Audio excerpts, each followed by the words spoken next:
हाँ भाई, centre of mass is accelerated, ये थर्ड केस रहेगा, है ना। बहुत ही इजी है, कुछ भी मुश्किल नहीं है, जैसा हमने पिछले क्वेश्चंस में किया है, केसेस में किया है, वैसा ही हम यहाँ पे करेंगे। देखो इसमें क्या कर रहे हैं हम, यहाँ पे आपके पास एक m मास है, यहाँ पे एक 2m मास है, दोनों को स्प्रिंग से कनेक्ट किया हुआ है। The spring is at natural length, spring न खिंचा हुआ है न दबा हुआ है, ठीक है। और क्या हुआ कि t इक्वल टू 0 पे हमने यहाँ पे F फोर्स से इसको खींचना चालू कर दिया। क्या किया हमने, 2m मास को खींचना चालू कर दिया, हमने m मास को नहीं खींचा है, ठीक है। किसको खींचा है भाई, 2m मास को। और जैसे जैसे इसको खींच रहे हैं, बोलो स्प्रिंग खींचेगा, स्प्रिंग की लेंथ बढ़ जाएगी, स्प्रिंग इसको अपने साथ खींच के आगे ले जाएगा, यस और नो। इनिशियली इसकी स्पीड तेजी से बढ़ रही है, इसकी स्पीड 0 है, यानी कि ये पहले स्पीड बढ़ाएगा, इसकी स्पीड बाद में बढ़ेगी, इसकी स्पीड बढ़ते बढ़ते इवेंचुअली इसके बराबर हो जाएगी। फिर क्या होगा, इसकी स्पीड कम होने लग जाएगी, इसकी स्पीड बढ़ने लग जाएगी, यस और नो। अब स्पीड की जगह एक्सेलरेशन लगा दो, स्पीड को समझाने के लिए है ना, पिछले केस की तरह। अब एक्सेलरेशन की बात हो रही है कि भाई इसका एक्सेलरेशन शुरुआत में ज्यादा है, इसका कम है, इसका एक्सेलरेशन बढ़ता जाएगा, इसका बाद में बढ़ने लगेगा, फिर इसका बढ़ते बढ़ते इसके बराबर हो जाएगा, फिर इसका एक्सेलरेशन इससे भी ज्यादा हो जाएगा, यस और नो। लेकिन यहां पे किसकी बात चल रही है, एक्सेलरेशन की। अब मुझे ये बताओ, क्या इस सिस्टम पे एक्सटर्नल फोर्स है, यस यस, है ना। फोर्स कितनी है, F, टोटल मास कितना है 3m, यानी कि सेंटर ऑफ मास एक्सेलरेट करेगा कि नहीं करेगा, है ना। अब मैं ग्राउंड के फ्रेम में अगर करने लगूंगा तो बहुत मुश्किल हो जाएगी, तो मैं क्या करता हूं, मैं सेंटर ऑफ मास पे बैठ जाऊंगा।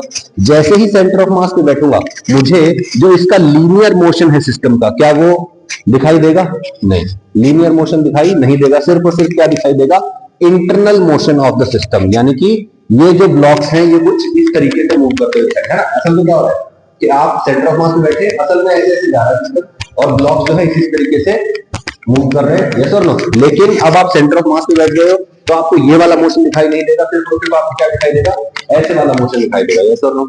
कोई दिक्कत इसमें, बस हमको यही देखना है, ठीक है भाई। तो बोलिए, what is the net force on the system, F is the net force.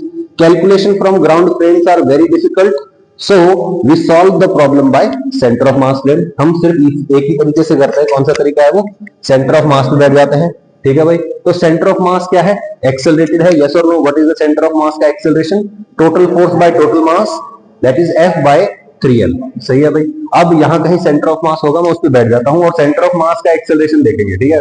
Now we go to centre of mass frame and observe the two blocks, और सेंटर ऑफ मास पे बैठ के दोनों ब्लॉक्स को देखेंगे। The blocks have a relative acceleration equal to, ठीक है भाई। अब यहां सेंटर ऑफ मास पे बैठ के इस ब्लॉक को देख रहा हूं, इसका एक्सेलरेशन देखना है और इसका एक्सेलरेशन देखना है, ठीक है भाई। Acceleration of first block with respect to centre of mass, ठीक है। बोलो, इसका acceleration with respect to centre of mass, मतलब इसका acceleration minus acceleration of centre of mass, yes और नो। रिलेटिव वेलोसिटी क्या होता है, velocity of A with respect to B, मतलब velocity of A minus velocity of B. तो acceleration of A with respect to B क्या होगा, acceleration of A minus acceleration of B. तो acceleration of 1 with respect to centre of mass क्या होगा, acceleration of 1 minus acceleration of centre of mass. इसका acceleration कितना है, 0, yes. तो 0 minus acceleration of centre of mass F by 3m, तो F by 3m आ जाएगा। तो कितना आ गया, माइनस F by 3m, ठीक है भाई। Acceleration of 2 with respect to centre of mass, मतलब acceleration of 2 minus acceleration of centre of mass, yes और नो। अब बताओ, acceleration of 2 minus acceleration of centre of mass, इसका एक्सेलरेशन बताइए क्या होगा। What is this block, F force लग रही है, 2m मास है, तो F by 2m इसका एक्सेलरेशन हो गया। So this is the acceleration A2 minus acceleration of centre of mass, acceleration of centre of मास कितना है, कितना आ जाएगा, तो बोलो F by 6m, m आएगा वहां पे, ठीक कर लेना उसको, ठीक है, ओके। तो अब मुझे दोनों ब्लॉक्स के एक्सेलरेशन दिखाई दे रहे हैं, क्लियर हो गई बात। अब मैं कहता हूं, अब दूसरे तरीके से सोचो, मुझे क्या दिखाई देने लग गया, रिलेटिव एक्सेलरेशन दिखाई देने लग गया। मैं सेंटर ऑफ मास पे बैठा हूं और मुझे क्या दिखाई दे रहा है, पहले ब्लॉक का एक्सेलरेशन और दूसरे ब्लॉक का एक्सेलरेशन। मैं कहता हूं वो एक्सेलरेशन क्यों है, क्योंकि कोई ना कोई फोर्स लग रही होगी। तो मैं ये कहता हूं कि स्प्रिंग और एक्सटर्नल फोर्स दोनों मिला के एक कोई नेट फोर्स बन रही होगी फर्स्ट ब्लॉक पे और नेट फोर्स बन रही होगी सेकंड ब्लॉक पे। तो फर्स्ट ब्लॉक को देख रहा हूं मैं। अब फर्स्ट ब्लॉक का एक्सेलरेशन कितना है, A1 with respect to centre of mass. तो ये दैट इज द एक्सेलरेशन। उसको अगर मैं मास से मल्टीप्लाई कर दूंगा तो फोर्स आ जाएगी। यस और नो भाई, force is equal to mass into acceleration. भले ही सेंटर ऑफ मास के रिस्पेक्ट में बात कर रहे हैं, लेकिन फॉर्मूला तो गलत थोड़ी हो जाएगा। फॉर्मूला तो अभी भी रहेगा, force is equal to mass into acceleration. Force पता नहीं, इज इक्वल टू मास कितना है m, एक्सेलरेशन कितना है a1 with respect to centre of mass. तो बोलो F1 कितना आ जाएगा, m into a1, a1 with respect to centre of mass obviously. तो बोलो मास कितना है पहले ब्लॉक का, m, एक्सेलरेशन कितना है f बाय 3m, तो f बाय 3m, m से m कट जाएगा, कितना आ जाएगा f by 3, obviously negative direction में एक्सेलरेशन है तो फोर्स कितना आ जाएगी, माइनस f बाय 3। तो this is the net force on first block as seen by centre of mass. Centre of mass पे बैठे सबका एक्सेलरेशन देखा, सबकी नेट फोर्स निकाल ली मास से मल्टीप्लाई करके इंडिविजुअल, ठीक है। फिर आएगा F2, F2 क्या आएगा बताओ, F2 का मास और F2 का एक्सेलरेशन, सॉरी M2 का एक्सेलरेशन, M2 का मास और M2 का एक्सेलरेशन, M2 का मास 2m, तो उसका acceleration A2 with respect to centre of mass f by 6। तो बोलो 2m को f by 6 से मल्टीप्लाई करेंगे कितना आएगा, f by 3। सही भाई, तो F2 यानी कि सेकंड ब्लॉक की फोर्स आ गई, फर्स्ट ब्लॉक की फोर्स आ गई। अब मुझे क्या देखना है, अब मुझे सेंटर ऑफ मास पे बैठ के फोर्सेस चेक करनी है, देखते हैं चलो क्या आता है। ठीक है भाई, ओके। तो बोलो what is the force on this block, what is the force on this block, सोच के देख लो, सोच लो एक बार। सॉरी, अरे सोचो इसके ऊपर कितनी फोर्स आई है, minus f by 3, minus f by 3। ठीक है भाई, ओके। इसके ऊपर नेट फोर्स कितनी आई है, f बाई 3। पहले की फोर्स पता है, दूसरे की फोर्स पता चल गई।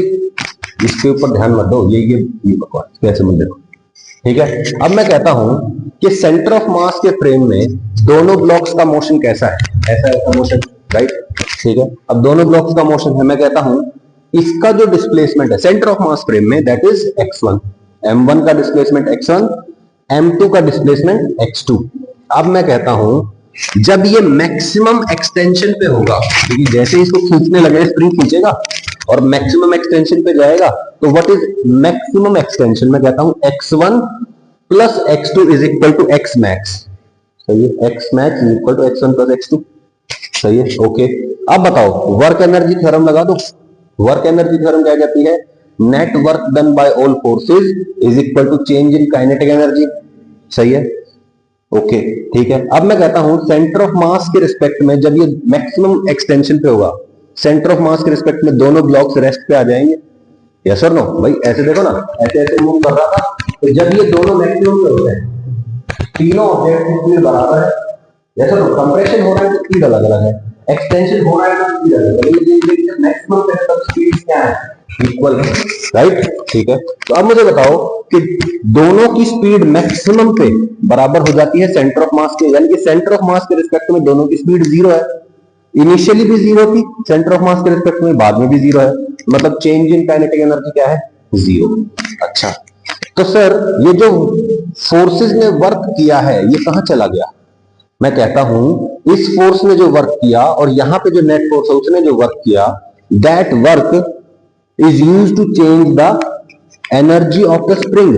उस स्प्रिंग को खींचने में जा रहा है, आप ऐसे ही बोल सकते हैं, work done by all force is equal to change in kinetic energy. सही है, work done by external force is equal to change in potential energy. ऐसे लिख लो, work done by forces F1 and F2 plus work done by spring is equal to change in kinetic energy, वो zero हो जाएगा। अच्छा, work done by spring बताओ क्या आएगा, मैं कहता हूं ये स्प्रिंग पहले नेचुरल लेंथ पे था, इसको खींच दिया गया इधर, जब इसको एक्सटर्नल फोर्स ने इधर खींचा तो बोलो स्प्रिंग ने वापस फोर्स लगाया, स्प्रिंग फोर्स लगाया इधर, डिस्प्लेसमेंट हुआ उधर, तो बोलो what is the work done by spring, negative. ये फोर्स लग रहा है पीछे, ये खींच रहा है इसको पीछे की तरफ, बोलो स्प्रिंग ने फोर्स लगाया आगे, डिस्प्लेसमेंट हुआ पीछे, बोलो what is the work done by spring, negative. What is the net work done by spring, half के x max square, x max is x1 plus x2, और नेगेटिव वर्क है तो बोलो what is the work done by the spring, minus half के x max square, negative को उठा के उधर ले जाओ, आ जाएगा। समझ में नहीं आया, आसान भाषा में याद रखो, work done by external force is equal to change in energy. सही है, what is the work done by पहला फोर्स F/3 फोर्स था, डिस्प्लेसमेंट है x1, F/3 into x1 plus इसके ऊपर लगने वाला फोर्स F/3, इसका डिस्प्लेसमेंट x2 है ना, फोर्स इंटू डिस्प्लेसमेंट, इधर ही फोर्स है इधर ही डिस्प्लेसमेंट है, इधर ही फोर्स है F/3 और इधर ही डिस्प्लेसमेंट है, तो F/3 x1 plus F/3 x2 is equal to half के x मैक्स का होल स्क्वायर यानी कि x1 प्लस x2 का होल स्क्वायर। सही है भाई, ओके। F/3 कॉमन ले लो, x1 प्लस x2 आएगा, ठीक है, इज इक्वल टू 1/2 k और x1 प्लस x2 का होल स्क्वायर, एक ये कट जाएगा इससे, यस और नो, बोलो ये क्या लिखा हुआ है, x1 प्लस x2 यानी कि x मैक्स 2 को इधर k को इधर, क्या आ जाएगा 2F/3 k, this is the x maximum. समझ नहीं आया, कोई दिक्कत, बोलो मुश्किल है क्या कुछ भी, इजी है। याद करते हैं, पहले क्या किया, सेंटर ऑफ मास का एक्सेलरेशन निकाला, सेंटर ऑफ मास के रिस्पेक्ट में इंडिविजुअल ब्लॉक्स का निकाला, उनके जो एक्सेलरेशंस दिखाई दे रहे हैं उनको उन्हीं के मास से मल्टीप्लाई कर दिया और मुझे क्या दिखाई देने लग गया, फोर्स। अब वर्क एनर्जी थ्योरम लगाओ, पहला फोर्स पहला डिस्प्लेसमेंट प्लस दूसरा फोर्स दूसरा displacement is equal to change in energy of the spring number. सही है भाई, रिपीट करो, फाइंड मैक्सिमम इलोंगेशन, दूसरा केस लिया, ठीक है, यहां पे सिंगल फोर्स नहीं, यहां पे दो फोर्स है, तो क्या फर्क पड़ता है, देखो पहला मास m दूसरा मास 4m, ठीक है, कोई बात नहीं, इनिशियल नेचुरल लेंथ पे है ये, L0 लिख दिया, मतलब इनिशियली ये नेचुरल लेंथ पे है, इस पे फोर्स लग रहा है 4f, इस पे फोर्स लग रहा है 6f, बताओ ऐसे ऐसे ही मूवमेंट होगा, पहली बात तो है ना, ओवरऑल मूवमेंट उधर होगा कि इधर होगा, राइट साइड के लेफ्ट साइड, राइट साइड में होगा क्योंकि उस साइड ज्यादा फोर्स लग रही है, भले ही मास कोई भी हो लेकिन overall force on the system is on the right side. तो what is the net force, right side का फोर्स माइनस लेफ्ट साइड का फोर्स, 6f माइनस 4f, सही है, कितना आएगा 2f divide by total mass 5m, ठीक है, तो 2f बाय 5m हो गया एक्सेलरेशन ऑफ सेंटर ऑफ मास। अब मैं क्या करूंगा, यहां पे मुझे सेंटर ऑफ मास दिखाई दे रहा है, this is the centre of mass, centre of मास के फ्रेम में इसका एक्सेलरेशन देखो, सेंटर ऑफ मास के फ्रेम में इसका एक्सेलरेशन देखो, देखेंगे क्या आएगा, अरे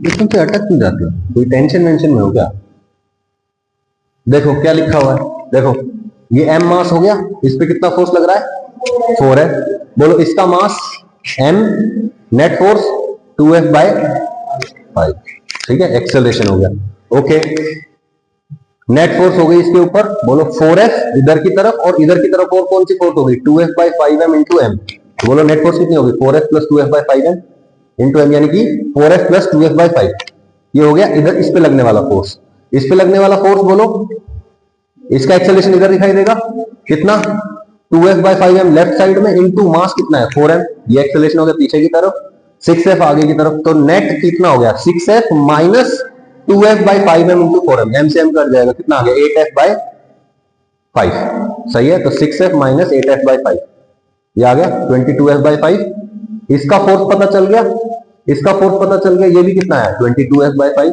okay, now work energy theorem लगाओ, इसका फोर्स इंटू इसका डिस्प्लेसमेंट प्लस इसका फोर्स इंटू इसका डिस्प्लेसमेंट, बोलो F1 x1 plus F2 x2 कितना आएगा 22f/5 into x1 plus 22f/5 into x2 is equal to half के x1 प्लस x2 का होल स्क्वायर, ये कॉमन आ जाएगा 22f/5, x1 से x1 प्लस x2 से x2 प्लस x2 काट दो, क्या आएगा x max is equal to 44f/5, तरीका वही है, रिपीट करूं, स्प्रिंग्स पुलीज पता नहीं क्या क्या ऐड कर दिया, अब क्या होगा, अब देखो कह रहा है कि इस तरह का अरेंजमेंट है और यहां जो रस्सी है ना ये वाली, इसको F4 से खींचा जा रहा है, इसको F4 से खींच रहे हैं, तो बताओ स्प्रिंग में मैक्सिमम कितना इलोंगेशन पैदा हो जाएगा, ध्यान से देखो, ये F है, तो बोलो एक सिंगल रस्सी जो होती है उसमें फोर्स कितना रहता है हमेशा F ही रहेगा, जितनी फोर्स से रस्सी को खींचते हैं उस रस्सी में उतना ही टेंशन आ जाएगा, तो बताइए यहां का tension F, F F F, यहां F तो यहां पे 2F, ये 2F, तो यहां पे कितना 2F, तो 2M को कितनी फोर्स से खींचा जा रहा है 2F से, ओके, F F F, यहां पे कितना आएगा F और F, यहां पे तो कितना 2F, तो बोलो यहाँ पे 3M मास है और 2F फोर्स है, बोलो दोनों मासेस पता है, दोनों की फोर्स पता है, क्या आप लगा सकते हैं, ठीक है, जैसे यहाँ पे इन्होंने एक्सेलरेशन वगैरह निकाला नहीं जान के, लेकिन टोटल फोर्स आप निकाल, सही है, कोई दिक्कत?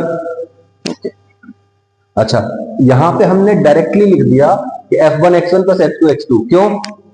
क्योंकि दोनों साइड बराबर फोर्स लग रही है ना, दोनों साइड बराबर फोर्स लग रही है तो सेंटर ऑफ मास का एक्सेलरेशन 0 हो जाएगा, यानी कि ये किस पे आ गया, रेस्ट पे आ गया, सिस्टम रेस्ट पे है ना सेंटर ऑफ मास, यानी कि क्या करना है अब, इधर वाला फोर्स का वर्क डन प्लस इधर वाले फोर्स का work done is equal to half के एक्स स्क्वायर, सही है भाई। तो डायरेक्टली लिख दिया यहाँ पे, पहला फोर्स 2F है, दूसरा फोर्स भी 2F है, सेंटर ऑफ मास पे भी 2F दिखाई देगा और ग्राउंड पे भी 2F दिखाई देगा, यस और नो, सही है।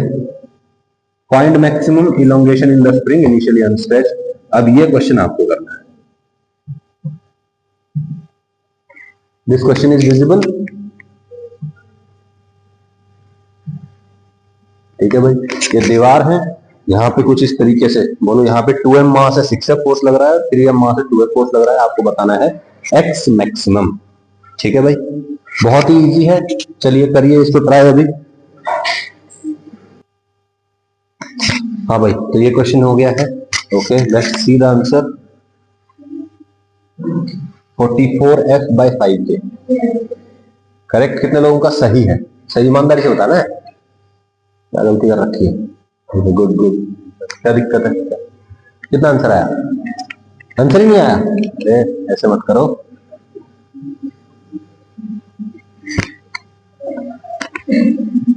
देखो what is the total force, इधर 4f और इधर 2f, टोटल कितना हो गया, सही है, इधर कितना आएगा 2f, सही है। अब हमारे पास ऐसा सिस्टम हो गया है, 2m इसके ऊपर लग रहा है 6f फोर्स, यहाँ पे है 3m इसके ऊपर लग रहा है 2f फोर्स, सही है। What is the net force, 6f इधर 2f उधर, तो नेट क्या आएगा लेफ्ट साइड में, दैट इज लेफ्ट साइड का फोर्स माइनस राइट साइड का force, and that is 6f minus 2f, that is force आ गया net 4f। What is the total mass, negative direction में है, this is the ACM, right, okay. अब acceleration of centre of mass यहां आ गई, इसके ऊपर बैठा हूं मैं अब यहाँ पे, ठीक है, इसके रिस्पेक्ट में इसको देखो, A1 with respect to centre of mass is equal to A1 minus ACM, yes और नो, A1 कितना है 6f/2m minus 4f/5m, got it, ये आ गया मेरा A1 with respect to centre of mass, सही है, okay. Now what is the acceleration of this, A2 with respect to centre of mass, A2 कितना आएगा, A2 minus ACM, A2 is 2f/3m minus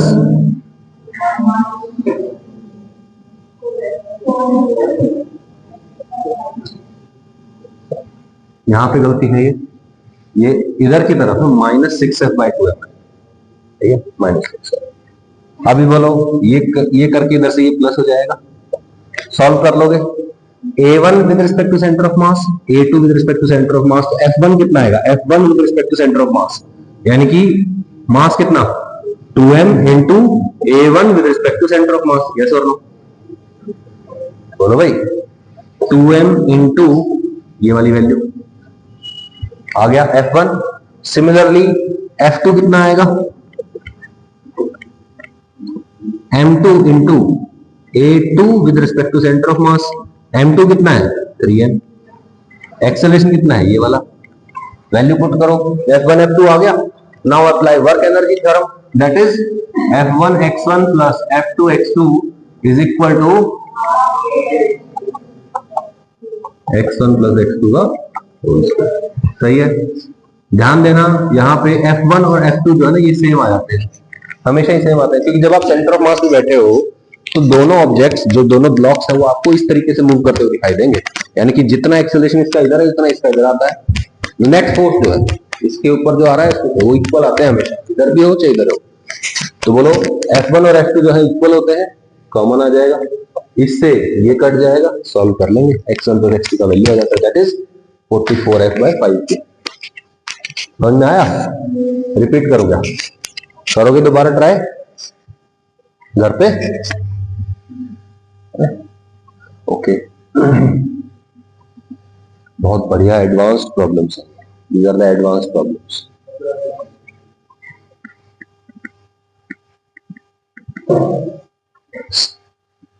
ठीक है, okay.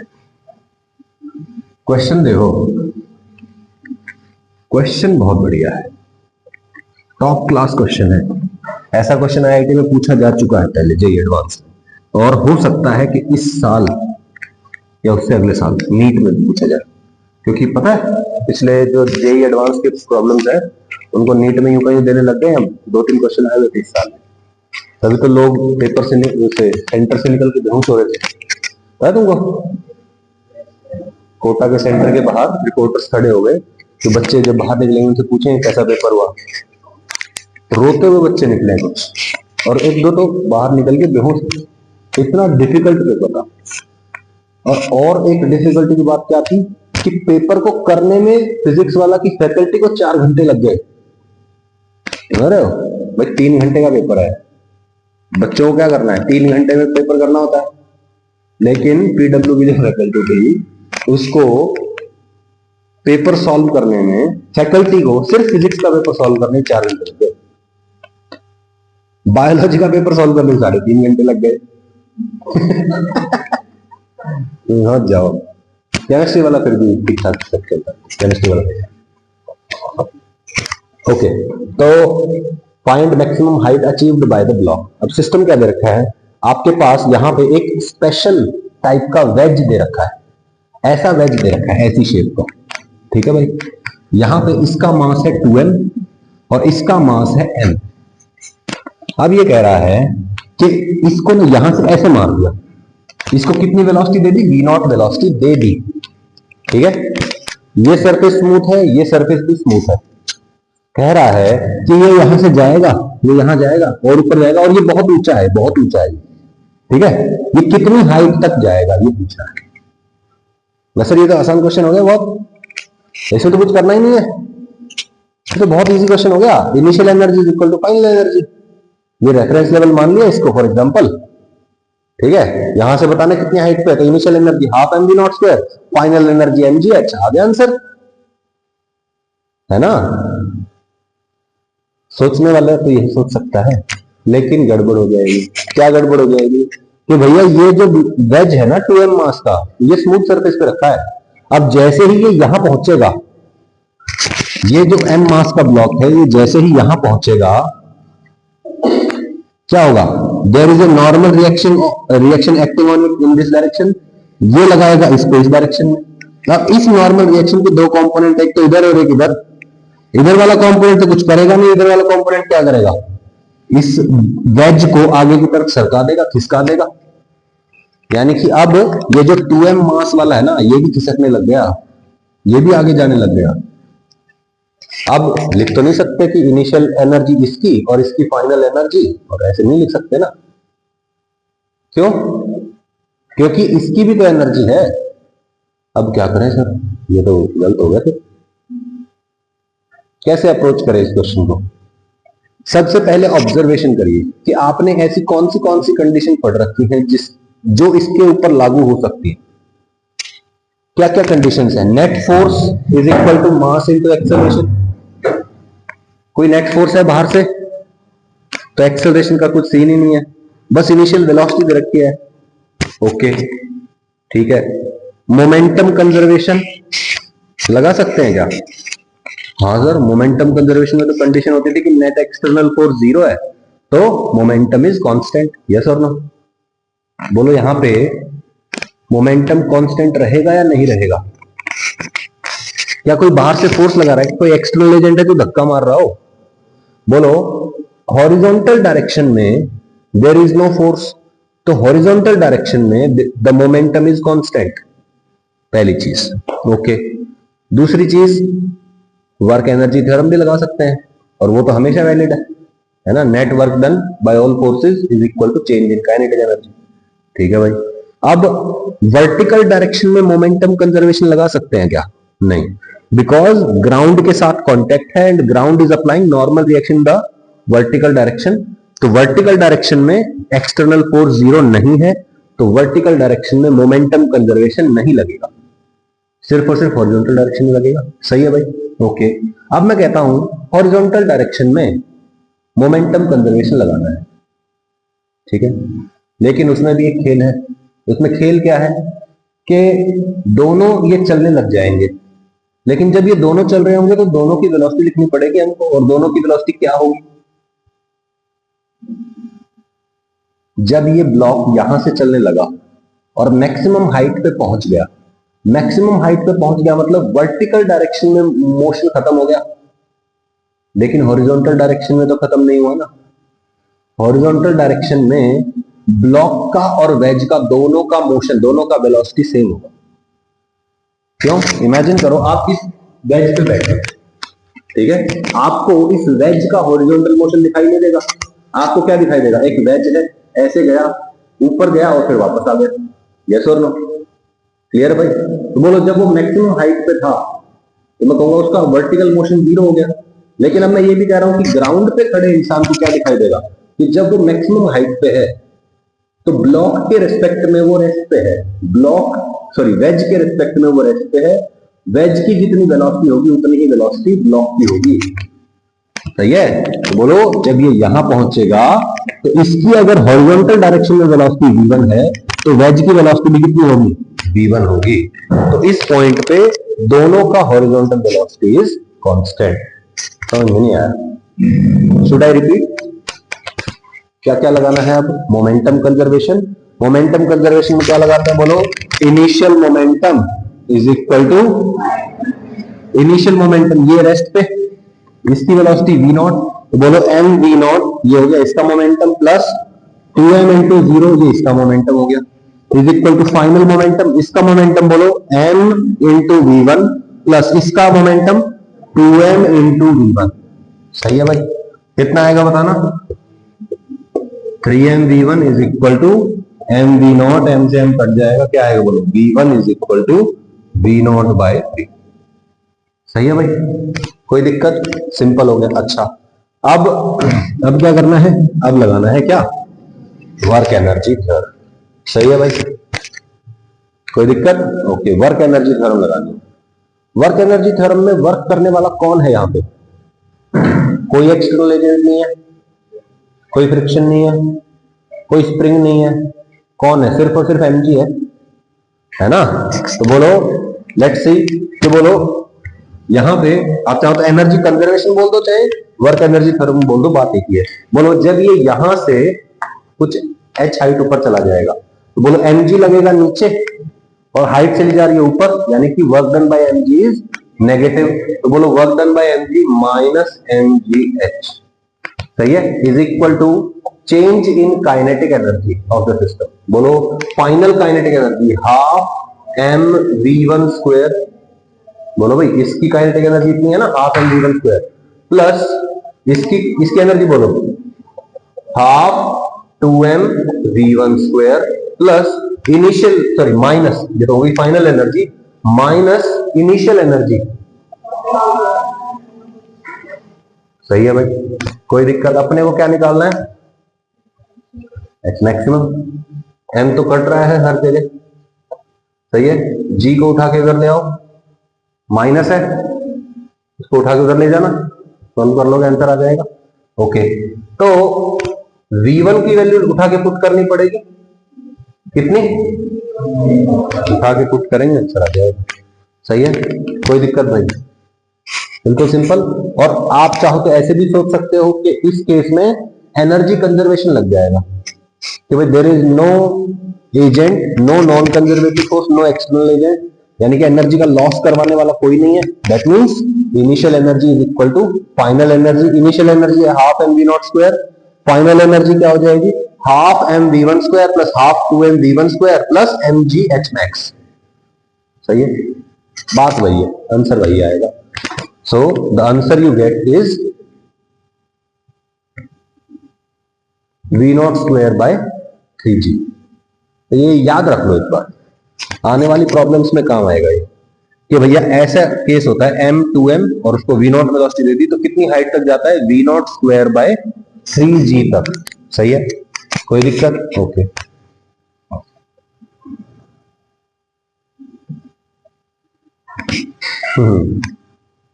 Similar question but very very different question.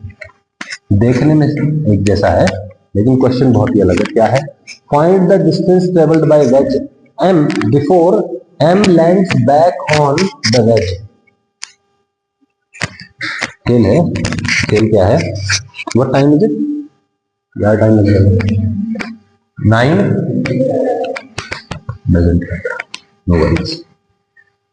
Okay, homework में दूंगा मैं चलिए कुछ, ठीक है। Find the distance travelled by wedge. अब देखो यहाँ पे same m mass, v naught velocity, smooth surfaces, 2m mass का वेज है। अब ये कितनी हाइट तक जाएगा? v naught square by 3g तक। लेकिन ये जो वेज है ना, ये छोटा है, इसकी हाइट ही कितनी है? v naught square bye 8g। मतलब ये जितनी हाइट तक जा सकता है उससे पहले ही ये वेज खत्म हो जाएगा। मतलब ये ऐसे ऊपर तक जाने वाला है।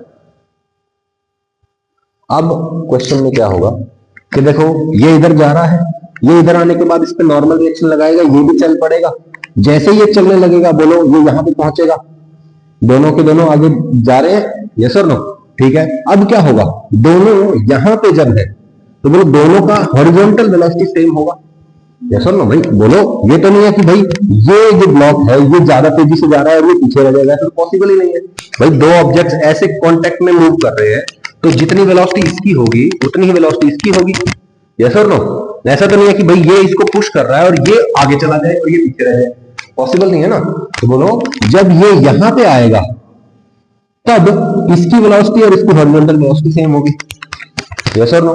फिर क्या होगा? ये ऊपर निकल जाएगा, ये ऊपर चला जाएगा। बोलो जब ये इससे बाहर निकलेगा, इसको कांटेक्ट छोड़ के जब ये यहां निकलेगा तो बोलो इसके पास कुछ वर्टिकल वेलोसिटी होगी और इसके पास कुछ हॉरिजॉन्टल वेलोसिटी भी होगी। तो इसकी नेट वेलोसिटी कुछ इस डायरेक्शन में है। ध्यान से देखो, इस पे सिर्फ और सिर्फ ग्रेविटी लग रही है, ये प्रोजेक्टाइल मोशन का केस हो गया। अब ये ऐसे करके आएगा नीचे। ध्यान से देखो, जब ये ब्लॉक इसको छोड़ के जब ये ऊपर गया था तो इसकी वेलोसिटी और इसकी वेलोसिटी सेम थी। ये प्रोजेक्टाइल मोशन में है तो इसका हॉरिजॉन्टल वेलोसिटी कांस्टेंट रहेगा जब ये यहां तक आएगा। कितना रहेगा? जितना इसका था, क्योंकि इसका और इसका बराबर है और इसका कांस्टेंट रहता है तो इसका भी कांस्टेंट रहता है।